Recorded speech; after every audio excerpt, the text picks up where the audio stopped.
यहाँ से तकरीबन मशरक़ की तरफ 15 किलोमीटर ये हल्का बरनाला का हिस्सा है। जोग्राफियाई लिहाज से ये वादी स्वानी के साथ है, लेकिन इंतज़ामी लिहाज से ये बरनाला सब डिवीजन का हिस्सा है। और यहाँ से समानी तक भी तकरीबन इतना ही फासला बनता है। ये 30 किलोमीटर का इलाका इंतहाई कठिन LOC है। यहाँ दुश्मन हमारा पहाड़ी की बुलंदियों पर बैठा है, वहाँ से वो एक चिड़िया को भी उड़ते हुए हिट कर सकता है। बल्कि बाज़ औक़ात माजी में ऐसा होता रहा कि घर के सैन में मुर्गियों को भी उन्होंने हिट कर दिया।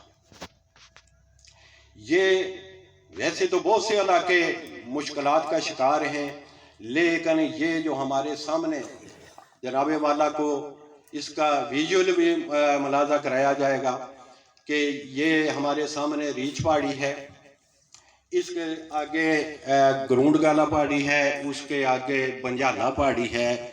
ये दुश्मन की पहाड़ियाँ हैं, उन पर उनके डिफेंस है। वहाँ से हम नीचे बिल्कुल प्लेन वादी में हैं, हमारे कोई छुपने की जगह भी नहीं होती।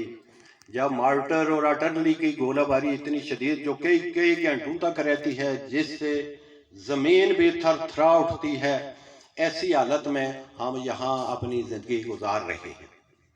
बच्चे हमारे नफ्सियाती मरीज़ बन चुके थे, जिनकी उम्र खेल कूद की होती है, वो घर की चारदीवारी से बाहर नहीं निकल सकते थे।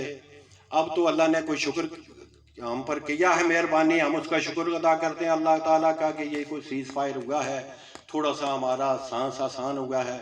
वरना ये हालत थी कि माएँ बच्चों को डरा डरा कर घरों के कोनों खुदरों में छुपाती थीं। वो जब स्कूल जाते थे तो ये फिक्र होती थी कि शाम को बच्चे का लाशा आएगा या बच्चा सही सलामत आएगा। हमने बड़ी कठिन ज़िंदगी यहाँ गुजारी है और गुजार रहे हैं।